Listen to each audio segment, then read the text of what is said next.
Even though the SSTO Altamira came back damaged, it was still labeled a success and would be on the platform for further study and development. Ultimately, the failure came in the technology for jet propulsion. The jet propulsion technology would have to be developed more in order for this type of design to be considered in the future.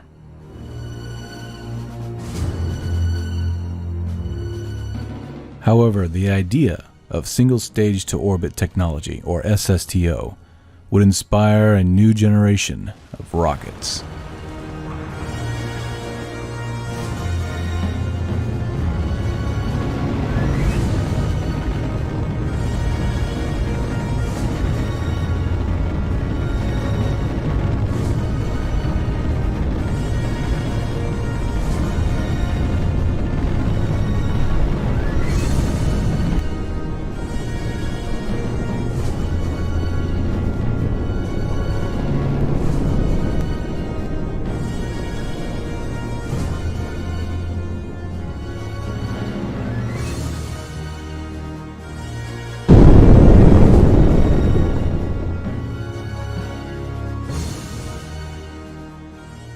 The SSRT, or single-staged rocket technology, would be the pinnacle of rocket development.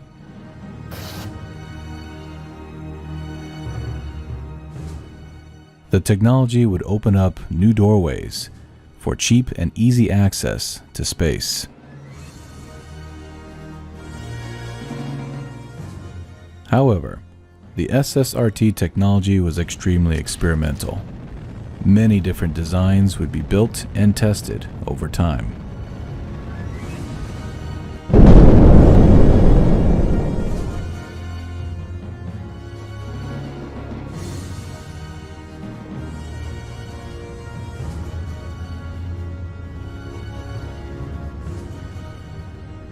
Finally, the SSRT technology would be ironed out, and the Atlas 170 would be the Allied nations' gateway into space. Capable of hauling almost 20 tons into low Kerbin orbit, and then returning safely back to Kerbin, the Atlas was truly a modern marvel.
With the success of the Atlas, it was now time to put it into good use. With the Luna Station getting low on supplies, a new Luna Station supply mission would be needed. However, this was not going to be some quick resupply mission. This was going to be a long-term endeavor.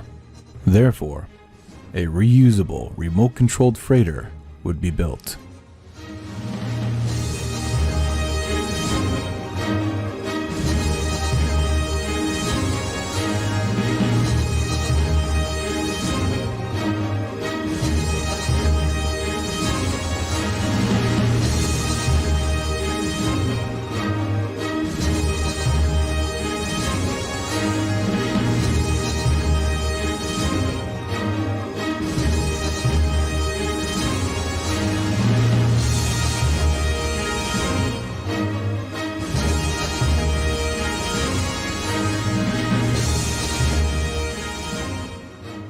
The ANS Avro, built by Arcturus Industries, would ferry goods and supplies from the ISS New Hope station to the lunar base.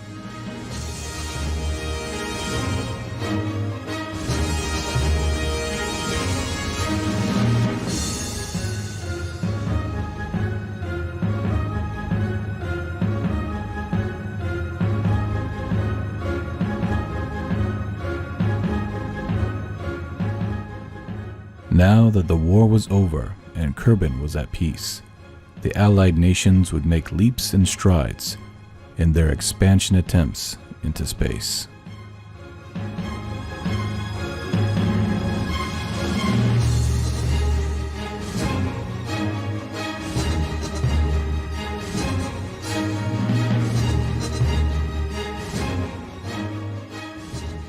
Even the once hostile Egyptian Union would try to save face and turn over a new leaf by working with the Alliance. However, the ANS Arvo wasn't completed yet. It still needed its containers packed to the brim with food and supplies for the lunar base.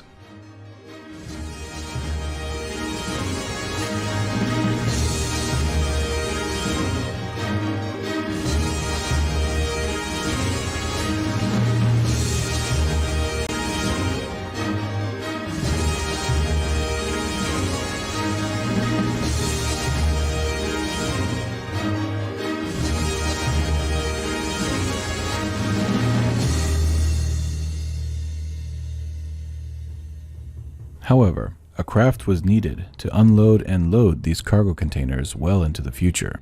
Therefore, a worker drone was designed and built by Inter Aeronautica Incorporated, the same incorporation that built and designed Interdrives.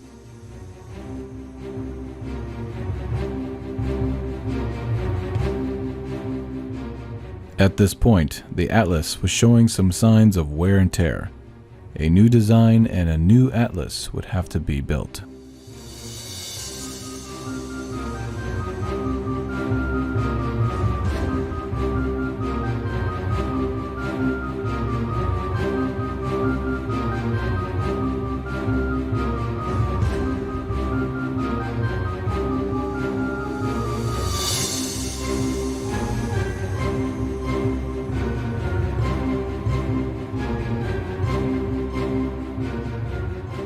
Finally, the ANS Avro was ready for launch.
Now with the moon base resupplied, the Luna crew would use their old rover as a makeshift tow truck to gather the crates.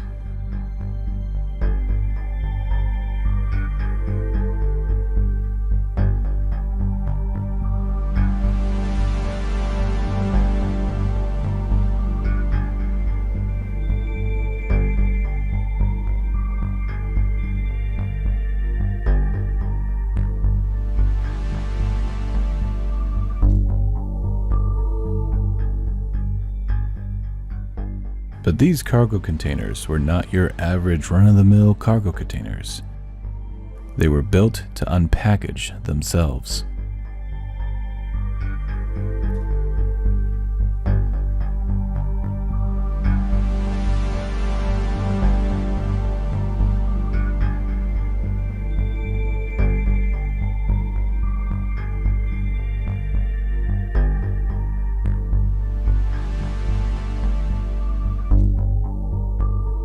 The cargo even contained brand new scientific gizmos, so the lunar crew could attempt to produce new science on the moon.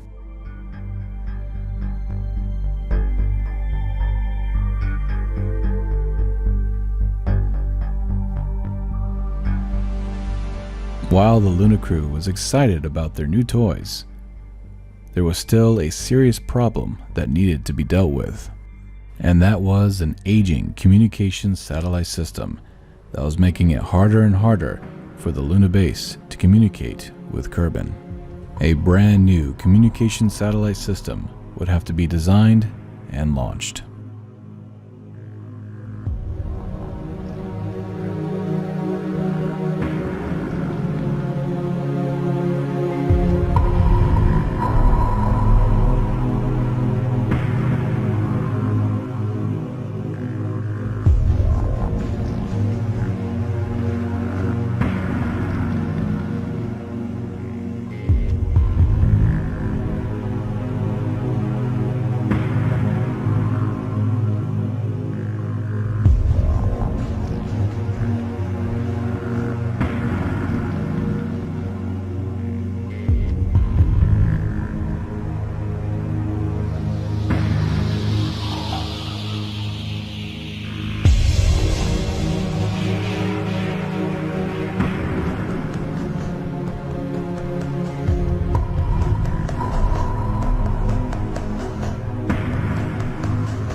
With the new satellite system in place, the old one would have to be decommissioned and deorbited.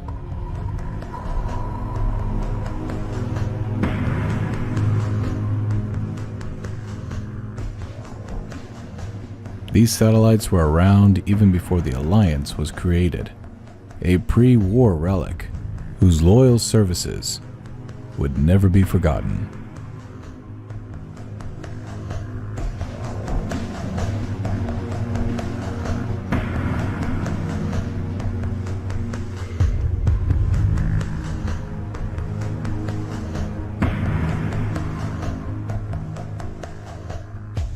However, there was one more pressing matter for the lunar crew.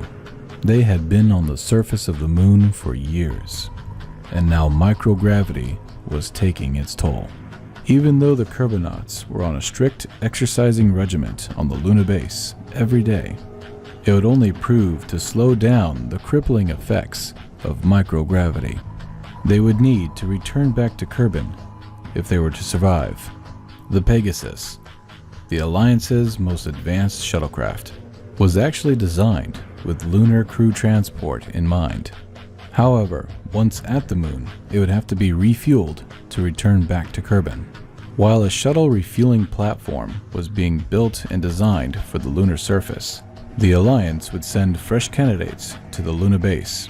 Once there, they would train alongside the veteran crew for a while, before they would refuel the shuttle and leave for Kerbin.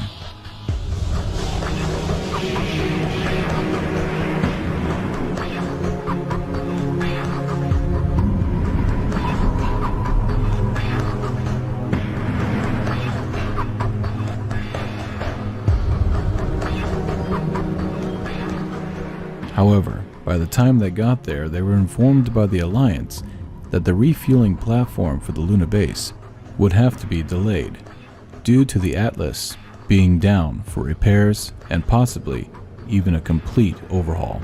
You could imagine that this did not sit well with the base commander. The veteran lunar crew had been surviving on the moon base for years now and had become extremely resourceful. Using their old rover with a combination of empty containers, they would attempt to refuel the shuttle themselves.